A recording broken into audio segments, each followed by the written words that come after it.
大家好，我是袁某人。LPL 夏季赛终于来了，那赛事周报也要堂堂复活。我会带领大家回顾每周比赛的重点和热点，这样大家周末有时间去看比赛的时候，就能够快速的跟上当下的赛事情况，对各个队伍当下的技战术和一些有趣的地方有一个大概的了解。新赛季、新版本、新赛制，虽然首周依旧有很多队伍拉稀，但也有一些队伍给我们带来了惊喜。目前来看呢，表现最让人失望的无疑是引入了劳赞和呼吸的微博了。虽然这周他们是1胜1负，可以接受，但比赛内容有点配不上队伍的配置。而惊喜的黑马也有，引入了阿乐的 AL， 有望在他比的带领下打出一点不一样的东西。所以 LPL 首周有哪些奇葩的表现、有趣的内容呢？本期赛事周报就来按时间顺序和大家捋一捋吧。LPL 的开幕首战呢是由 D 组开始的，作为唯一有5个队的 D 组，就要看后2名是哪个倒霉蛋了。目前来看呢 ，IG 和 UP 是最有可能的，所以第一场 IG 和 UP 的比赛就拿来观察这个组它的下线情况，看看2个队呢有没有撼动微博和 NIP 的潜力。那 IG 和 UP 2队在转会期都选择了一些定向购入 ，UP 呢是从滔博进货，引入了滔博毕业生晴天和辅助 Nike T。那 IG 则算是小拆队了，从 EDG 那里淘了点人。据传呢 ，IG 现在的经济状态不是很好，除了保留了 AD 位的小安外 ，Crying 和 Wink 都去了 EDG， 同时呢收了 EDG 春季赛的小天才 Vampire， 中路呢则抬回了之前上过几次场的嫩妮。这个嫩妮之前最开始是以上单选手登场的，打了一段时间又转去中路了新一代的小东北了，属于是。那新抽的上野卡醉安和 GLFS 则替代了之前的乐言和 Yushunomi。不过这个新打野的 ID 该怎么念呢？格雷福斯吗？那夏季赛新版本由于野区的加强很多队伍都顺应版本开始玩野核了。上单则是新版蝎子一枝独秀，而 IG 这个新上单给我的印象就是他的蝎子熟练度确实是够高的。第一把打晴天的奥恩就完成了对位单杀，同时团战发挥也相当不错，甚至来了一波斜角 R。而 UP 这边第一局虽然选出了双射手加奥恩、莉莉娅这样一个中后期很猛的阵容，但双射手体系是很看这个队伍中路对边线运营的理解的。而 UP 说实话玩不太转这种体系，小炮如果不能频繁的在边线给到推塔压力，这个英雄其实很难 C 起来的，因为小炮毕竟是一个射手嘛，在装备碾压前团战它是没有爆发伤害的，这就导致队伍很难去打出那种快速减员的团战。所以小炮体系玩得很溜的队伍，他都是去边线蚕食对手，然后压制对方 C 位在边路的发育空间，然后才能够接管比赛。正常发育下的小炮中单是屁用没有的，所以 UP 第一把也是输得顺理成章，完全还不了手。只能讲中单小炮是绝对的弱队陷阱，但毕竟是全局 BP 嘛，你第一把选过的阵容就不能再拿了，大家都得掏出更多的英雄组来。那第二把 UP 这边拿了一套永恩死歌，而 IG 这边则是下路爆弹来配合中路的飞机。这里我稍微给云玩家科普一下新飞机嘛，飞机这个英雄已经重做了，现在完全走的是 AD 路线，没有 AP 伤害了，也没有炸药包。然后由于 E 技能的 AD 加成和减甲非常数值，所以有个叫京城飞机王的博主就开发了一套伤害很爆的穿甲从刃飞机。那这套打法虽然伤害很爆，但问题在于飞机手短且缺乏续航，所以它是越往后期的团战打呀，它就越容易吃 LE 暴毙，它的输出环境并不好，而且现在导弹也只能存4个了，打 poke 也不怎么打得动，所以其实新飞机更像一个刺客。而 UP 这边呢阵容更是扎实，飞机本来应该是在边带能欺负人的，但老黑和永恩搭配上死哥他欺负不动。虽然在前期 IG 拿到了一些优势，也打出一些精彩操作，但队伍在运营层面还是经验不太足，尤其是醉安和 GLFS 的鳄鱼岩雀没有真正意义上的能够撑起前期的进攻节奏。相比 Hiker 虽然死哥也没玩得多好，但他只要刷加给大招就足够了。后期 UP 团战还是太变态了，最终 UP 在 AD 被秒的情况下，靠着新人 Nike T 的一波神开团打出了一波完美配合，杀死了比赛。其实第3把就是很经典的 LPL 队伍和 LDL 队伍的偏好区别了，打到最后呢大家也没英雄拿了，而 IG 新人的底牌就是 carry 类型，那相信自己嘛，而 UP 就扎实很多。在 UP 已经拿到机器人的情况下， IG 没有选择出坦克打野，而是选择相信 GLFS 去打一个野核。那基本我们也能看到这个选手的风格就是如此了。但你阵容不扎实的问题就是你的队伍容错会很低，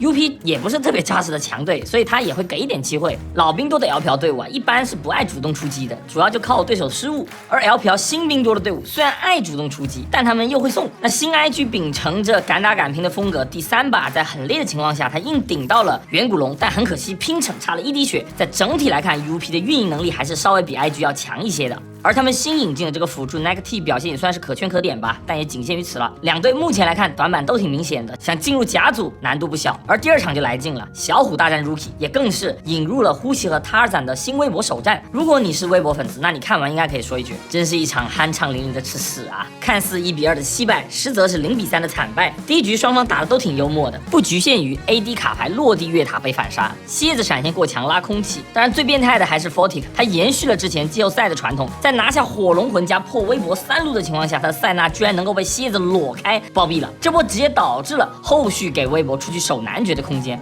最终 NIP 是戏剧性的被微博绝地翻盘了。卡牌感觉这波黄牌一丢，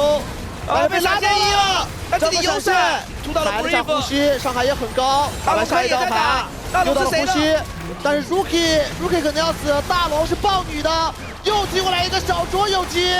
等要拆家了，是的，但对方有超级回城，4秒钟就回来了，拆得掉吗？感觉血量不是很多。小卓这边 A 塔 ，Rookie 再点，但感觉 A 不掉了。不过即便微博狠下1分，但队伍的问题依旧是显而易见。简单讲呢，就是他攒跟队伍几乎没有任何联动，跟小虎的化学反应更是一点看不到，更像是5个路人在各玩各的。队伍不止一次的出现1人被揍3人看的情况，而小虎的个人经济状态也很差。小虎有个很奇怪的地方，就是他每个版本的底库都是会变的。别人的底库是越沉淀越多，而小虎则是换个版本就换底库。比如今年春季赛，小虎居然是不怎么能玩飞机的。要知道虎9万的名号，他就是靠打飞机打出来的。结果他来个2场0胜率，说好的虎大将军呢？而这个 BO3 小虎的发挥也是堪称灾难。比赛打完后呢，很多人是去喷他攒不控龙，但实际上这个控龙问题全部扣在打野头上是没道理的，因为中上2条单人线在整体协同上的表现堪称灾难。我给大家讲讲第2把微博打的有多一盘散沙吧。前面对线就不多说了 ，NIP 它是个速龙节奏，在23分钟就要龙魂了，而微博呢，武器加妖姬是一个非常偏向于边带的这么一个阵容。那此时可以看到，微博的中上都已经把线压过河道了，小虎更是直接拆了个2塔，而 NIP 则是牺牲上路发育来提前抢位置，而微博呢，中上都不靠，中路呢也没线，那他攒和刘青松肯定也只能在自家野区徘徊，不敢去抢视野啊，不然被开不就白给了吗？在40秒这里，微博已经发现 NIP 开龙了。说实话 ，NIP 有卡莉斯塔，你不去逼位置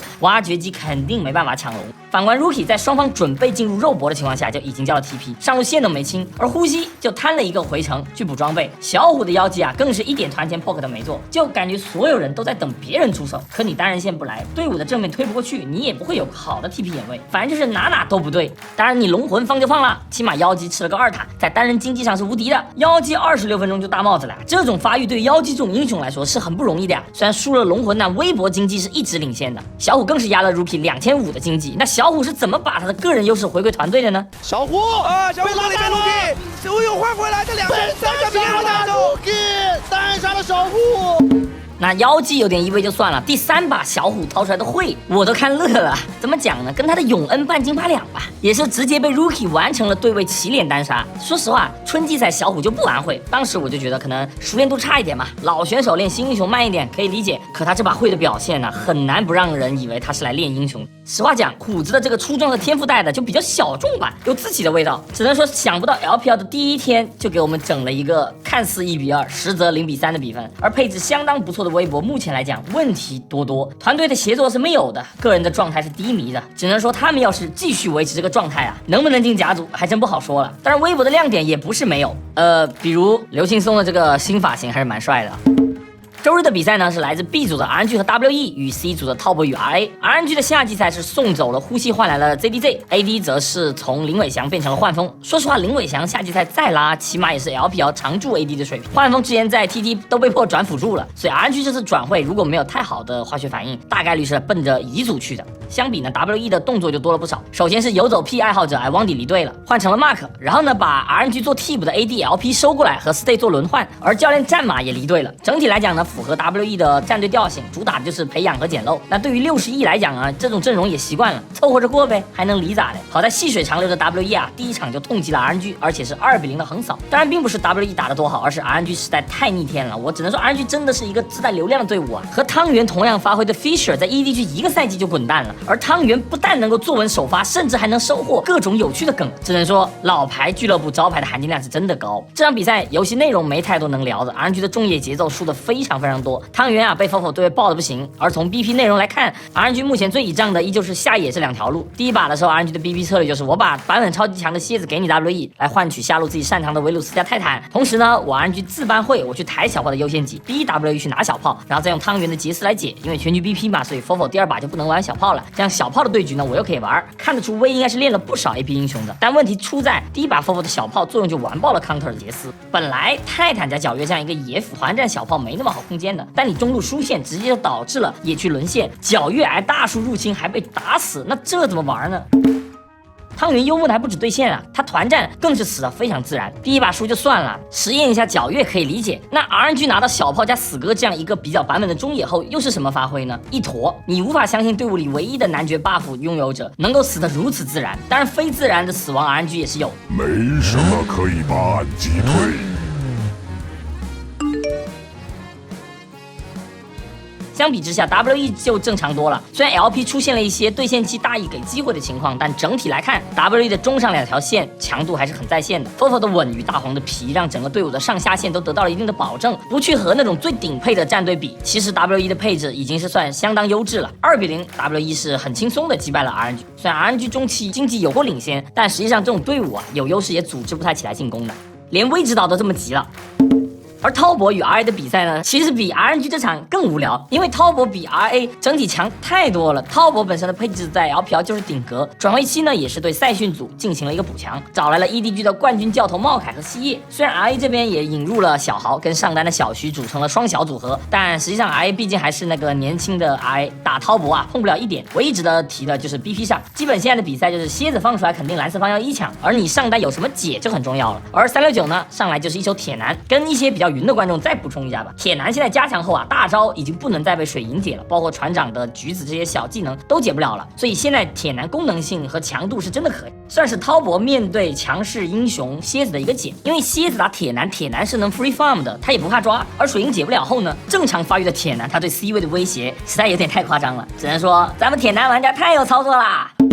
而大叔茂凯的第一场 BP 我觉得还是挺不错的，在第2局 RA 下路点出双射手的时候，滔博下路啊没有选择硬接，继续什么德莱文开缸，而是选择了哥哥的爆弹，这种亮肌肉亮英雄池的 BP 策略，我觉得还是很聪明的，没必要跟你硬刚嘛，对不对？目前这个小组里强度看上去最低的也就是 RA 了，上一把呢他又是一个比较碾压的状态赢的，那第2把我练了个新体系完全 OK 啊，而且这个练体系倒不是说练爆弹体系，而是给中野玩新版飞机加 AP 打野，目前整个生态上 AD 中单加 AP 打野是比较优质的选择，而这个情况下下路我有爆弹，那 AP 打野的选择压力就没有那么大，所以从战略价值的角度来说，滔博打 RA 除了胜利外，他也有收获的东西。茂凯呢在滔博的第一步算是走得很 OK 了，接下来就看后续赛程他打 LNG 时的 BP 表现，没啥说法的2-0吧，意料之中的2把碾压局。那 LNG 和 OMG 在夏季赛有小幅人员变动， LNG 拿下主教练白色月牙后没有再找新教练，而是原先的副教练 U 成功上位。 U 是以前 EDG 的那个吉格斯人助力嘛，转教练后他就一直待在 LNG 了，算是纯学李宁教练，从一开始带李宁的青训到荣升一队助理，再到现在的一队主教练，他对 LNG 还是足够熟悉的，所以问题不大。而 OMG 则是送走了走 A 怪 Apple， 让 Starry 坐稳了首发 AD。听说走 A 怪现在不打职业了，和 iWandy 一起去当陪玩了。那 Starry 在春季赛就有过上场，还打出过单场19杀的数据，是可以稍微期待下的。对于 LNG 的粉丝来讲，好消息就是全局 BP 对于 Scott 这种选手来说，无疑是极大的加强。从比赛内容来看 ，LNG 开始变得更主动了起来，玄武味道没有那么重了。两个核心 Scott 和 Gala 状态明显好转了，尤其是 Scott 状态太好了。不过队伍里呢，依旧是有晕的人。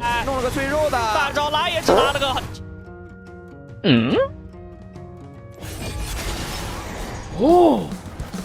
前排开大呀，开大！先融化。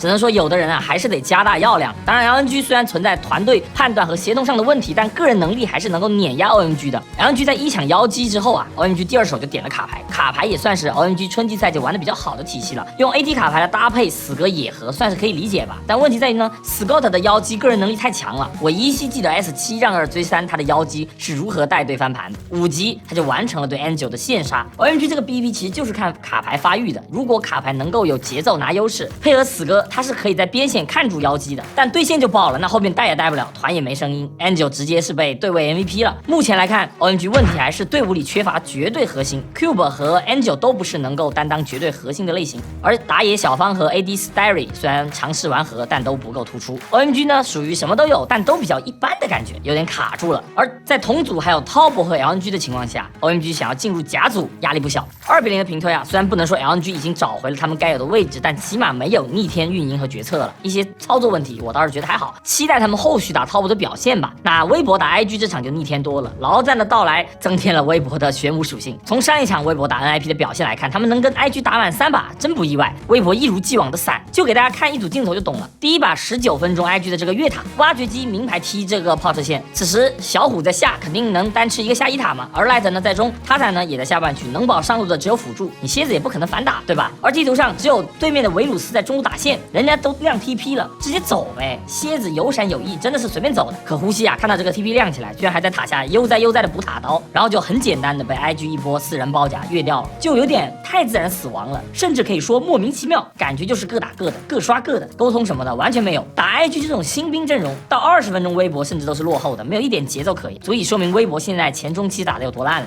最后还是靠打团打回来的。最变态的还是第2把微博选出的这套阵容，直接化身动物保护人士了。IG 拿了6重4龙1峡谷2大龙1远古龙，而微博众人是巍然不动啊。而且 BP 整出了沙皇加翠神这种组合，前期真的要多垃圾有多垃圾，所以资源能这么丢，只能怪他在那是纯嘎黑。全队啊从上到下包括教练，他一个都跑不掉。第3把微博算是选了一个当前版本的阵容，靠着 Vampire 几次的脸探草丛，也是轻松的拿下了一局。目前来看啊，小虎还是需要一个比较凶的打野来牵着打是最舒服的，他在还是有点太温润了。微博下季赛的这个补强至今还看不出效果。CDZ 和小蒿换了护膝和劳赞，明星选手是多了，但化学反应似乎还更差了。无论是队员状态还是沟通还是配合，都好像不是很在线。得亏微博身处5进3的 D 组啊，现在还有时间调整。打 IGV 也起码是啃下了，可如果后面继续这个样子，那呼吸哥的解散局 buff 我想可能会提前触发的。或许是春季赛7-3开局让 AL 看到了冲击季后赛的希望，所以为了这次夏季赛他们是重金补强了。夏季赛从 EDG 引入了阿乐，换掉了此前发挥不是很稳定的 Harry， 提升自然是立竿见影。毕竟除了上路 AL， 还有赛季末尾招进来的教练塔比，面对整体实力一般的 UP AL 首秀啊，是直接就打了2场碾压局，成效立马就有啊，氪金还是有用的呀。第一把晴天大将军啊，自信亮剑 counter 位选诺手来打阿乐的兰博，结果直接被阿乐玩弄成人机了，4级就被单杀了。而且后续 AL 完全没有原谅晴天的意思啊，直接把小年轻抓到肚痛，10分钟诺手38刀030，属于是排位里直接就能15点了的程度。而第2局啊，轮到月开的小炮发温了，5分半这波跳脸究极变态，看 ID 是月开，关上 ID 你说他是猪开我也信啊。就是还是前面的话，弱队他不适合玩小炮。对于 AL 来讲，引入阿乐的好处并不单单是增强对线这么简单，因为韩元 Croco 也是 AL 可以挖掘的点。春季赛我就聊过 Croco 的英雄池还是够深的，春季赛他就掏了特别多的东西，涵盖了工具人、战士、野核，甚至还有 NOC 这种体系英雄。而现在上路补强之后 ，AL 可以选择打上半区，让后补回到22金的这个定位，队伍选择更多后，打法也会更加丰富。在本身5进3的 D 组 ，AL 压力并不大，在同组还有 UP 和 IG 的情况下，最差也能够第3名进嘛。以目前微博的表现来看 ，AL 甚至还有机会把微博拉下来，只能说是目前我比较期待后续发挥的一支队伍。TT 和FunPlus 两队呢，在转会期都没有太大的调整 ，TT 只是拿下了教练小鹏，选手并没有改动，而 FunPlus 这边则送走了打野莫言，让 Milky Way 坐稳首发。此外，上路给小老虎找了个替补，你还别说这个替补啊，大有来头。奥特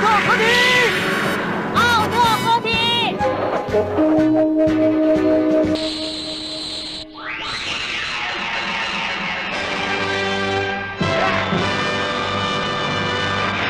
没想到吧，这兄弟居然叫The牛。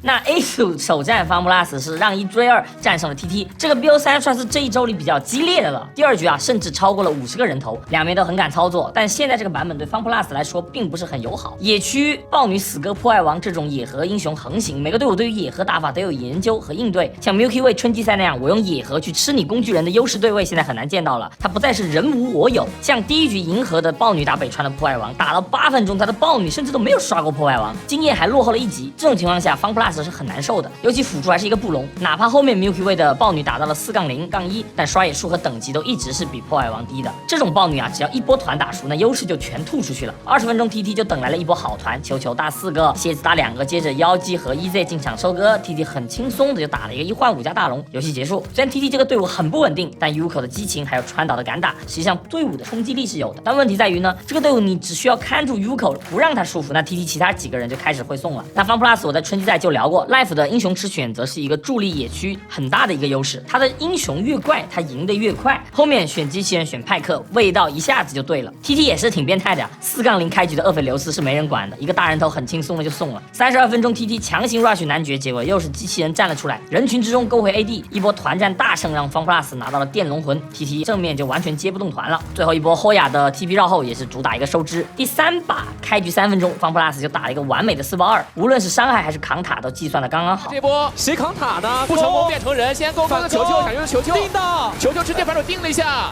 但是这一波感觉是不是不要 all in 来福会比较好一点？为了来 all in 来福，导致到那个 E 技能是直接晕住2个，那这样后亚很尴尬。闪现左 Q 还没躲掉，丢个完美扛塔，还有个闪现，再往出拉，这波FunPlus的越塔。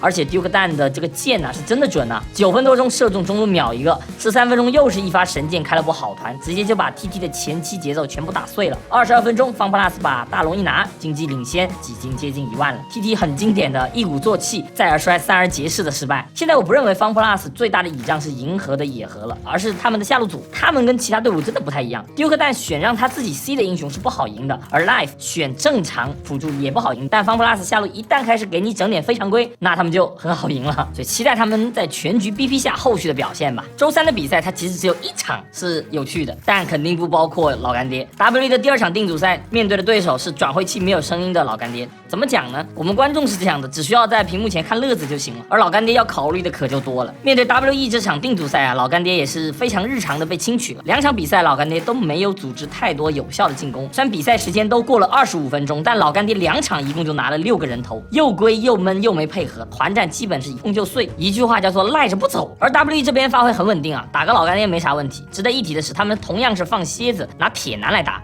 微沃的不愧是滔博毕业生，也是第369后第2个拿铁男来解蝎子的上单。两队第2局相对焦灼一点，但团队整体性差太多了，每次抱团都是 WE 赚。这局最抽象的不是 Berto 的上单老黑一把比赛输出3000比辅助还低，而是国豪的死磕能够给我们上演空大。虽然1场论不好但老干爹这个表现我感觉乙组已经是8、9不离10了。那第2场 EDG 打京东的比赛就好看一些了。作为两队的夏季赛首秀，双方在转会期动作上也都不小。京东这边是引入了冠军教头战马，而 EDG 更是把 IG 的中辅给换来了，加上老姐和 Leaf 的回归，整体配置肯定比小天才时期要强不少的。而第1局 EDG 的处理也是可圈可点，我甚至有种哎呦好像好起来了的错觉。这里夸下 Wink， 这小子鬼点子还真不少，居然来了一手瑞尔空城计顶兵线骗 Missing 的闪。那他和 Crying 的整体表现还是不错的，尤其是和原 EDG 的 Leaf 和 Solo Q 来讲，这2兄弟是真有点变态了。但同为变态Leaf 和 Solo Q 的特征是完全不同的。Solo Q 呢属于经典的不会选位，导致团战打得一坨狗屎。我不知道他为什么团战老喜欢站侧翼，这就导致了他经常性的和队伍脱节，然后被白揍。现在基本上蓝色方第1局都会1抢蝎子嘛，而 EDG 的这个 Solo Q 是目前为止我看到的玩的最绿色的蝎子，能玩蝎子空大的我说实话还挺少见的。而且队伍又不是单前排，他们也有瑞尔别人的蝎子团战是各种有用各种控制，他的蝎子呢就总想怪绕去侧翼切入，当波比完了属于是他很奇怪的团战选择站位，导致了 EDG 本身一个特别好打团的阵容，其实打团总差点味道。京东第1局的阵容其实是没有 EDG 那么扎实的，中期京东就已经放弃了打正面团，去给牙膏拉单带的空间。实际上京东的运营决策也是比较怪的，因为 EDG 是水龙魂嘛，当水龙魂被拿下后，那京东无论是妖姬还是兰博团战能做的事情就太少了，那 EDG 只需要抱团打前排就是一个无解的局面。所以 EDG在收下纯血水龙魂后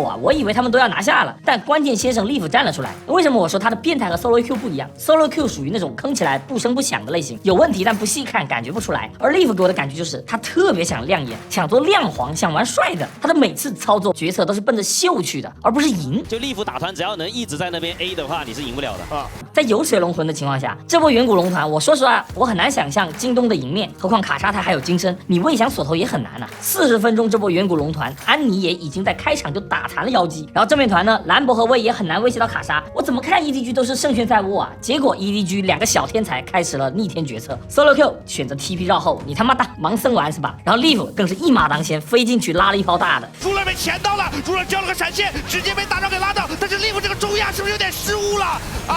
？Leaf 在人群当中开了一个中亚，而且开中亚的时候蝎子拉到了维鲁斯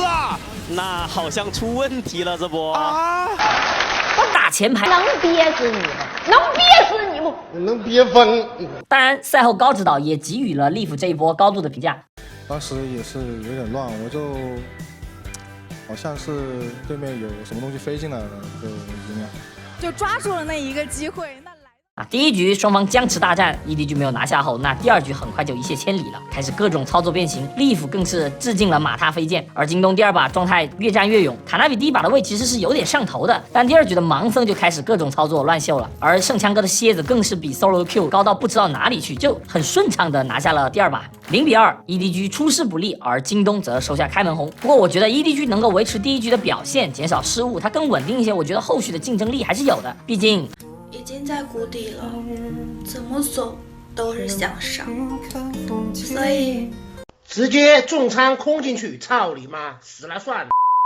周四是 BLG 在夏季赛的首次亮相，他们的对手呢是前最强全华班 RNG。如果是巅峰 RNG 的话，那这场比赛还是值得期待一下的。但可惜现在的 RNG 稍微有点落魄，比赛呢属于看了 ID 就知道结果的那种。不过 RNG 也做了一些尝试吧，他们终于舍得让元神休息下了，换上了新中单 XZZ。我知道 XDD， 知道 XCC， 但这个 XZZ 我确实是第一次听说啊。结局并不意外，现在 RNG 这5个 ID 啊，你很难想象他们能赢 BLG 的样子。威现在已经可以说是抿了，明和幻风的下路也只能说能用。上场打 WE 的表现，我就对这个赛季的 RNG 持比较悲观的态度了。希望朱开能够给其他队伍真的带来点痛苦吧。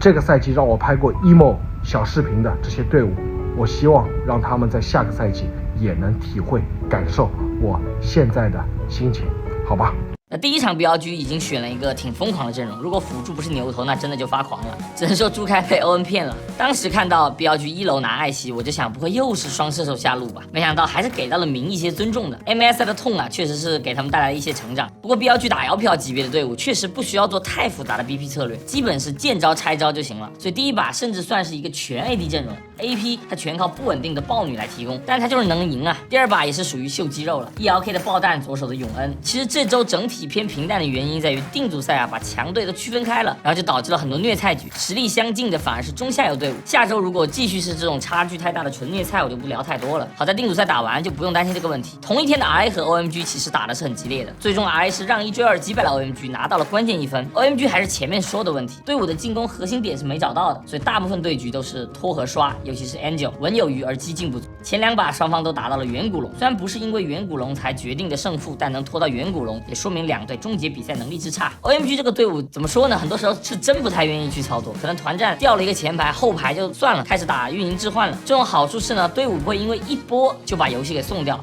但坏处是劣势了也没有 all in 翻盘的能力。全局 BP 一般到了第3场就会出现一些比较非主流的英雄，而决胜局 Angel 也是面对妖姬选出了蚂蚱，但实话讲没有打出太大的效果。其实 OMG 是有自己想法的，第3局是围绕着 Starry 的金克斯搞了一个4保1阵容，这个无尽加强的版本打4保1也没问题。但当比赛真正进入到了30分钟的大后期，你面对带着春哥的佛耶哥还有卡莎泰坦武器这样的一个锁头硬冲点 ，OMG 就发现我操，这金克斯怎么跑都跑不下来啊，而且也启动不了，太缺伤害了，整体只能说老头被看少了。乌兹队是怎么走的 ，OMG 就是怎么输。实际上4保1在如今的战术体系下，确实已经不是一个大后期的阵容，更多的还是要一个中期就结束比赛。只能说 OMG 出发点还是 OK 的，就是执行力还差点，看看后续能不能调整好吧。也恭喜 RA 拿到了队伍的首胜，那2连败的 OMG 就有点惨了。赛后小虞姬也发文表示，似乎 Cube 心态爆炸，想跟 Able 一样投入陪玩行列。如果真是这样，那我建议 OMG 像 IG 一样去2队抽抽卡吧，整个 Panda C 都行。心态不好，真别玩上单。